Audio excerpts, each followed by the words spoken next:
BSc Part 3 Paper 1 Avies Flight Adaptation पक्षियों में उड़ने के अनुकूलन. This is Dr. Neetu Mathur. BSc Part 3 Paper 1. Flying. What is flying? Flying एक तरह का बैलेंस है दो फोर्स में, लिफ्ट एंड वेट, और दूसरा थर्स्ट एंड ड्रैग. वेट जो है वो रिजल्ट है ग्रेविटी का, और लिफ्ट जो है वो जनरेट होती है पंखों के ऊपर हवा के फ्लो के द्वारा. जो बर्ड्स के विंग्स हैं वो फ्लैट नहीं होते हैं, लेकिन कुछ अवतल होते हैं नीचे से और उत्तल होते हैं ऊपर से. जो एयर होती है वो पास करती है टॉप ऑफ द विंग से, और उसको ज़्यादा डिस्टेंस ट्रेवल करना होता है, इसलिए वो स्पीड अप होती है, causing the pressure to drop because the same amount of air exerting its pressure over a greater area above the wing that below the wing. और इस इफेक्टिवली इसी से कारण से विंग्स जो हैं वो ऊपर की तरफ उड़ते हैं. और इस दौरान जो एयर है जो कि विंग्स के नीचे जा रही है उसका ऑपोजिट इफेक्ट होता है, वो स्लो डाउन होती है, मोर प्रेशर डेवलप करती है, और इफेक्टिवली रिएक्शन के थ्रू विंग्स ऊपर पुश होते हैं. इसलिए जो बर्ड होती है with air moving over it's wing, उसके पंखों के ऊपर एयर के मूव करने से ऊपर की तरफ पुल्ड अप होती है from above and pushed up from below. जो लो प्रेशर ऑफ एयर होता है टॉप ऑफ द विंग में रिप्रेजेंट करता है sink that the high pressure air under the wing tries to fill. This happens most along the thin trailing edges of the wing and causes spiraling vortex of disturbance at wingtip, which increase drag. इसलिए most efficient wings वो होते हैं जो कि lift provide करते हैं लेकिन drag को रिड्यूस करते हैं, जैसे कि क्रिसेंट शेप के wings of swallows and Swift's. Aerodynamic properties जो होती हैं वो एस्पेक्ट रेशियो से मेजर की जाती हैं, जो कि रेशियो ऑफ विंग की लेंथ डिवाइडेड बाय विंग की ब्रेथ. जो लंबे विंग्स होते हैं वो ग्लाइडिंग के लिए बेटर होते हैं, लेकिन हार्डली उनको फ्लैप नहीं कर फ्लैप करना आसान नहीं होता है, क्विकली फ्लैप नहीं कर सकते हैं, इसलिए तेज गति पकड़ने के लिए वो सही नहीं रहते हैं. Wing loading is the relationship between total body mass measured in grams versus total wing area measured in square centimetre. Non flapping flight और ग्लाइडिंग, जो सोरिंग और ग्लाइडिंग बर्ड्स होती हैं जैसे वल्चर्स, जो है एयर में हैंग कर लेती हैं और बिना विंग्स को मूव करे एक हाइट गेन कर लेती हैं. इसका मतलब इनके जो विंग्स होते हैं वो बहुत अच्छी लिफ्ट को जनरेट करते हैं और ड्रैग की ज़्यादा ज़रूरत नहीं पड़ती इनको. ज़्यादातर जो बर्ड्स होती हैं वो ग्लाइडर जैसे इवॉल्व हुई हैं, क्योंकि ग्लाइडिंग जो है वो बड़े पंखों के द्वारा इजी हो जाती है, और बड़े पंख जो होते हैं उससे वो फ्लैपिंग फ्लाइट मुश्किल हो जाती है. हमिंग बर्ड्स जो होती हैं वो हमिंग बर्ड्स के अलावा जो बर्ड्स होती हैं वो ग्लाइड करती हैं to some extent when flying. Small जो बर्ड होती है वो छोटा डिस्टेंस में ग्लाइड कर सकती हैं और तेजी से नीचे सिंक हो जाती हैं. जो ग्लाइडिंग है वो गेम बर्ड्स में ऑब्जर्व की जाती है. जो फीजेंट्स होते हैं वो असेंट होते हैं एक रॉकेट के जैसे फास्ट विंग की बीटिंग से, कुछ दूर तक ग्लाइड करते हैं और फिर नीचे आ जाते हैं. फ्लैपिंग फ्लाइट जो होती है वो मोर कॉम्प्लिकेटेड प्रोसेस है, जिसमें कि जो बर्ड का विंग्स होते हैं वो अपनी शेप और एंगल ऑफ अटैक को चेंज करते रहते हैं अप एंड डाउन स्ट्रोक से. फड़फड़ाना जिसको हम बोलते हैं फ्लैपिंग, ये actually basically rowing in the air है. लिफ्ट भी इसके साथ साथ में जनरेट होती है. अगर ब्लू टिट जो होती है बर्ड, वो स्टॉप कर दे फ्लैपिंग को, फड़फड़ाना बंद कर दे अपने पंखों को, तो वो नीचे ज़मीन पे गिर जाएगी या ब्रांच पे गिर जाएगी, अपने आप को आकाश में मेंटेन नहीं रख पाएगी। जो फ्लैपिंग फ्लाइट होती है उसमें 2 डिस्टिंक्ट मूवमेंट्स होते हैं, the power stroke and the back stroke. Power stroke में जो विंग्स होते हैं वो आगे की तरफ, नीचे की तरफ मूव करते हैं, और बैक स्ट्रिंग्स में जो होती हैं वो अपनी नॉर्मल पोजीशन में आ जाती हैं और फिर अगला पावर स्ट्रोक होता है। सोरिंग फ्लाइट, जो सोरिंग है वो डिफर करती है ग्लाइडिंग फ्लाइट से, जिसकी बर्ड जो रहती है वो अपना एल्टीट्यूड लूज नहीं करती और वो हवा में एक तरह से क्लाइंब करती है। सोरिंग करते समय बर्ड जो होती हैं उसकी खुद की एनर्जी यूज नहीं होती है, एक्सटर्नल फोर्स फोर्स उस डिपेंड करता है उसको सोर कराने में, जैसे थर्मल करंट्स। तो वो राइज करता है मासेस ऑफ एयर को that form over areas where the ground warms up rapidly. जमीन के तेजी से गर्म जहाँ होती है वहाँ पर एक थर्मल करंट होती है, वो इनको ऊपर तक धक्का मारती है। Obstruction currents are produced when wind currents are deflected by, जो विंड की करंट है वो माउंटेन से डिफ्लेक्ट होकर आती हैं, क्लिफ से रिफ्लेक्ट होकर आती हैं, टॉल बिल्डिंग से जब डिफ्लेक्ट होकर आती हैं तो वो ऑब्स्ट्रक्शन करंट होती हैं जो कि इनके ऑब्स्ट्रक्ट करती हैं उड़ने में। तो जो resulting upward rise of air होती है वो बर्ड को ऊंचे एल्टीट्यूड्स तक लिफ्ट करती हैं और एक बेस प्रोवाइड करती हैं ताकि अब वो ग्लाइडिंग कर सके। जो सोरिंग बर्ड्स होती हैं उनमें हमेशा बड़े और चौड़े पंख होते हैं और उनकी बॉडी का जो रेशो होता है, ratio of their body weight to the उनके size of the airfoils is low. Hovering flight, hovering flight में बर्ड जो होती है वो अपनी खुद की लिफ्ट जनरेट करती है रैपिड विंग के बीटिंग से, तेजी से फड़फड़ाती है, बीट करती है पंखों को और वर्टिकल रखते हुए, लगभग वर्टिकल अपनी बॉडी को रखते हुए वो होवर करती है, घूमती है। तो फॉरवर्ड, बैकवर्ड, हॉरिजॉन्टल प्लेन में घूमती रहती है। तो ये जो दोनों फेजेस हैं वो लिफ्ट जनरेट करते हैं। हमिंग बर्ड्स जो होती हैं विंग्स आर मेड इन सच अ वे, उसके पंख इस प्रकार से बने हुए होते हैं कि वो रोटर्स, लिफ्टिंग रोटर्स जैसे काम करते हैं उड़ते समय।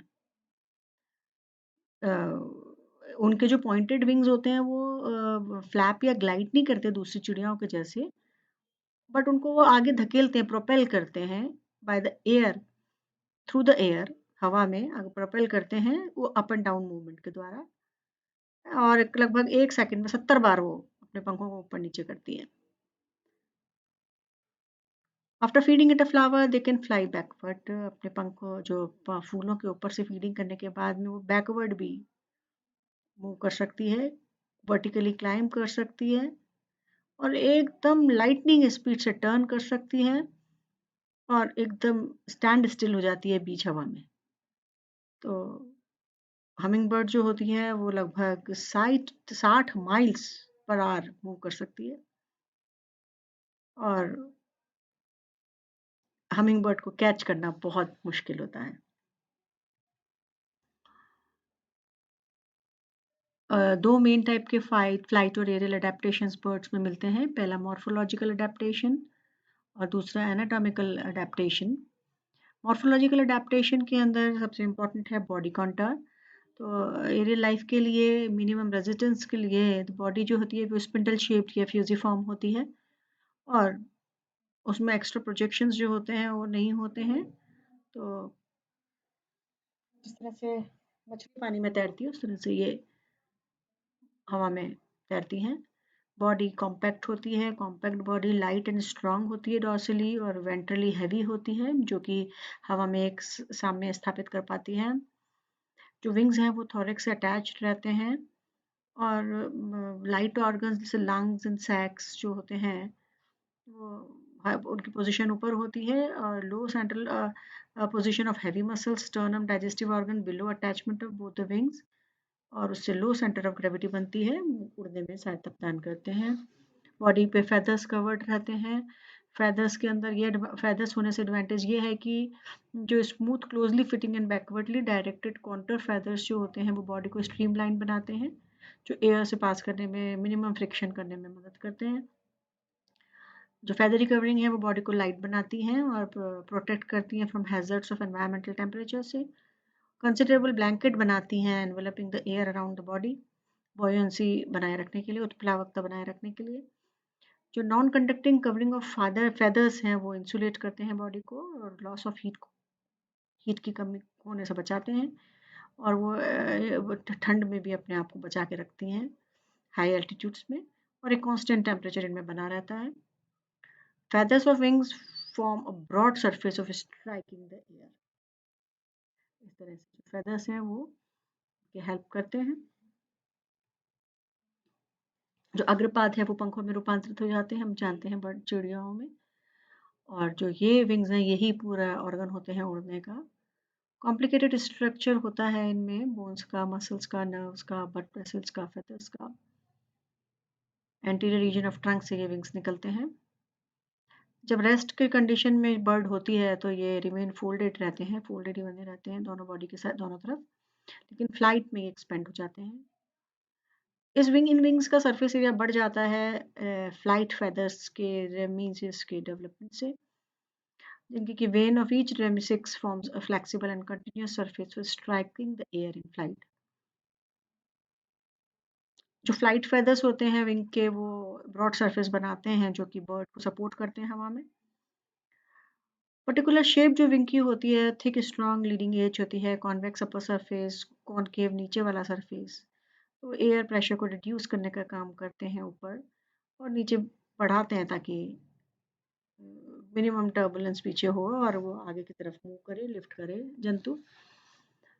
मोबाइल नेक एंड हेड, इनकी जो नेक होती है वो मोबाइल होती है क्योंकि इनके अग्रपाद जो है पंखों में रूपांतरित हो जाते हैं, तो इनकी जो नेक होती है वो और जो बिल होती है, चोंच होती है, वो फीडिंग में काम में आती है। Nest building, pairing and offence and defence. Long और फ्लेक्सिबल नेक जो होती है वो वेरियस फंक्शन करती है। बाइपेडल लोकोमोशन में anterior part of the body जो है वो फ्लाइट से रिलेटेड होते हैं, तो जो पोस्टीरियर पार्ट ऑफ बॉडी का होता है वो मूवमेंट के लिए मॉडिफाइड रहता है। ग्राउंड में पूरी बॉडी को सपोर्ट करने के लिए हाइंड लिम्ब जो होते हैं वो ऑक्यूपाई करते हैं anterior position of the trunk को, और थोड़े स्टाउट हो जाते हैं, कठोर हो जाते हैं रेटिटीज में, रनिंग बर्ड्स में। पर्चिंग मैकेनिज्म, हाइंड लिम्ब्स इतने स्पेशलाइज्ड होते हैं आर्बोरियल लाइफ के लिए। उनकी मसल्स इस प्रकार से डेवलप होती हैं कि जब ब्रांच के ऊपर चिड़िया बैठती है तो वो ब्रांच को राउंड से एकदम क्लच कर लेती है, पकड़ लेती है। इसको हम पर्चिंग मैकेनिज्म बोलते हैं। पुल के एक्सर्शन से टोज जो होते हैं वो इस पर अपने आप बैंड हो जाते हैं पर्च करने के लिए, और इस पोजीशन में वो सो भी सकती है चिड़िया विदाउट फॉलिंग। टेल छोटी होती है, short tail and long feathers की टफ्ट इनमें प्रेजेंट होती है, और ये स्टीयरिंग, लिफ्टिंग और काउंटर बैलेंसिंग में काम करती है। एनाटॉमिकल अडेप्टेशन में हम देखते हैं जो फ्लाइट मसल्स हैं वो प्रेजेंट होती हैं, कंट्रोल होती हैं और डेवलप्ड रहती हैं, और weighing about 1/6 of the entire bird, उसका वेट इतना होता है। मसल फाइबर्स जो होते हैं वो कंप्राइज करते हैं फ्लाइट मसल्स को, वो स्ट्रिएटेड टाइप के होते हैं, वेस्कुलराइज्ड होते हैं, उनमें ब्लड वेसल्स होती हैं। विंग्स जो होती हैं वो डिप्रेस्ड रहती हैं लार्ज मसल्स से, pectorals major and elevated by pectorals minor. दूसरी मसल्स होती हैं छोटी होती हैं and help the upper muscles in their functioning. Lightness and rigidity of endoskeleton, हम जानते हैं कि जो पक्षी होते हैं बट स्टाउट होते हैं, छोटे और lightly built on hollow girder principle. Bones जो है वो न्यूमेटिक होती हैं, हॉलो होती हैं, एयर सैक्स होते हैं, उनमें एयर भरी होती है ताकि बर्ड जो है वो अ, उड़ने में लाइट रहे। Skull bones paper like thin होती हैं और नंबर में कम होती हैं बोन्स उनमें, फ्यूज्ड रहती हैं, और जो पोस्टीरियर पोर्शन स्कल स्पॉन्जी होता है, दांत नहीं होते हैं। थोरेसिक वर्टिब्री जो होती है एक्सेप्ट द लास्ट फ्यूज्ड रहती हैं ताकि इसको फल्क्रम बना रहे विंग स्ट्राइक करने के लिए। वर्टिब्री हेटेरोसेलस होती हैं और बर्ड की फ्लेक्सिबिलिटी को कंट्रोल करती हैं। कॉर्डल वर्टिब्री छोटी होती हैं, पाइको स्टाइल बनी होती है। स्टर्नम जो ब्रेस्ट बोन की है वो एक्सपैंडेड रहती है। मीडियन रीजर कील उनमें अटैचमेंट के लिए प्रेजेंट होता है। जो फ्यूजन है पेल्विस का सिन सैक्रम से, वो खाली वेट और बॉडी को सपोर्ट नहीं करता बल्कि वॉकिंग में भी सपोर्ट करता है। स्केलेटन जो है फोर लिम्ब का वो कंप्लीटली मॉडिफाइड रहता है for the attachment of feather and flight muscles, और खाली 3 डिजिट्स उसमें प्रेजेंट रहती हैं विच आर मोर और लेस फ्यूज्ड। डाइजेस्टिव सिस्टम जो है, rate of metabolism in bird जो वेरी हाई रहता है, तो फूड की रिक्वायरमेंट्स ग्रेट होती हैं, डाइजेशन रैपिड होता है। बहुत सारी बर्ड्स जो होती हैं वो सेलेक्टिव होती हैं तेरे डाइट में, और उनकी बीक भी उसी तरह से मॉडिफाइड रहती है, चोंच। अनडाइजेस्टेड वेस्ट जो है वो मिनिमम होता है और इससे इमीडिएटली वो छुटकारा पा लेते हैं। जो रेक्टम होता है वो बहुत रिड्यूस्ड रहता है लेंथ में, और अनडाइजेस्टेड फूड को स्टोर नहीं करता, तुरंत ही उसका निष्कासन करता रहता है। रेक्टम के पुअरली डेवलप होने से इस बात को बल मिलता है कि फेसिस का वेट या अविष्टा का वेट ही नहीं झेल सकते। इनमें गॉल ब्लैडर नहीं होता है, तो बॉडी वेट कई एक्सटेंट तक कम हो जाता है। रेस्पिरेटरी सिस्टम जो है उनको अपनी पावर को बनाए रखने के लिए रेस्पिरेटरी सिस्टम स्पेशलाइज्ड रहता है, तो फूड जो होता है रैपिडली ऑक्सीडाइज्ड होता है और लार्ज अमाउंट ऑफ एनर्जी इनको मिलती है उड़ने के लिए। एक्सटेंसिव रेट ऑफ मेटाबॉलिज्म को कवर करने के लिए, को मीट करने के लिए ऑक्सीजन मॉलिक्यूल्स नीडेड रहते हैं by the body tissue. For this purpose, the dense, compact and inelastic lungs are supplemented by a remarkable system of air sacs, which grow out from lungs and occupy all available spaces between internal organs. और सभी जगह पे हवा भरी होने के कारण इस बॉडी लाइट बनती है और उड़ने में मदद मिलती है। सर्कुलेटरी सिस्टम जो है वो, हार्ट जो है वो लार्ज होता है, 4 चैम्बर्ड, पावरफुल और एफिशिएंट होता है क्योंकि ऑक्सीजन की सप्लाई टिश्यूज तक बढ़ानी होती है। डबल सर्कुलेशन होता है, oxygenated and deoxygenated blood completely separated रहते हैं। लाल रक्त कणिकाओं के अंदर हीमोग्लोबिन की मात्रा बहुत ज़्यादा होती है ताकि परफेक्ट एयरेशन बॉडी टिश्यू को मिलता रहे। वार्म ब्लडेडनेस, इसमें एयरेशन होने के कारण बॉडी टेम्परेचर जो होता है वो हाई रहता है 40 से 46 डिग्री सेंटीग्रेड तक, और वो एनवायरमेंटल चेंज टेम्परेचर के साथ चेंज नहीं होता है, इसलिए हम उन्हें वार्म ब्लडेड कहते हैं, होम्योथर्मल एनिमल्स कहते हैं। High and constant body temperature होता है वो फ्लाइट्स तक, हाई एल्टीट्यूड तक उनको ले जाने का काम करता है। एक्सक्रीटरी सिस्टम स्पेशलाइज्ड होता है पानी की रिटेंशन के लिए, यूरिनिफेरस ट्यूब्यूल्स और लूप ऑफ हेनले में वाटर एब्सॉर्प्शन की पावर होती है। और एक और एफिशिएंट ऑर्गन है वाटर एब्सॉर्बिंग, जो कि कॉपोरेडियम है क्लोएका का। बॉडी की वेट को रिड्यूस करने के लिए no urinary bladder is present, यानी कि एब्सेंट होता है यूरिनरी ब्लैडर, और सेमी सॉलिड यूरिन जो होता है वो इमीडिएटली एक्सक्रीट हो जाता है, बॉडी में नहीं रहता। तो मेटाबॉलिक नाइट्रोजनस वेस्ट जो होता है वो less toxic insoluble compound uric acid या यूरेट्स में बदल जाता है, which is an important physiological volent adaptation. Brain and sense organs highly developed होते हैं क्योंकि उनका centre of equilibrium muscle coordination और इंस्टिंक्ट के लिए इंपॉर्टेंट है। सेरिबेलम जो है वो मच डेवलप्ड और कॉन्वोल्यूटेड कंट्रोल करता है सेंस ऑफ इक्विलिब्रियम को, और सेंस ऑफ साइट बहुत अच्छी होती है, आइज लार्ज होती हैं, ऑप्टिक लोब्स वेल डेवलप्ड होते हैं। रिप्रोडक्टिव ऑर्गन्स की हम बात करें तो फीमेल बर्ड्स में सिंगल फंक्शनल ओवरी होती है लेफ्ट साइड में, और रिडक्शन ऑफ बॉडी वेट के लिए इंपॉर्टेंट होती है। तो ये बर्ड्स जो होती हैं वो फुली तरह से डेवलप्ड होती हैं टेरिस्टर, आर्बोलियर और एरियल एनवायरनमेंट के लिए। तो हम देखते हैं कि इतने सारे अडेप्टेशन इनके अंदर प्रेजेंट होते हैं जो कि इनको उड़ने में मदद करते हैं, और बहुत ही सिस्टमेटिक नेचर ने बर्ड्स के अंदर ये अडेप्टेशंस दिए हैं ताकि वो फ्लाई कर सके। So these are the flight adaptation in birds.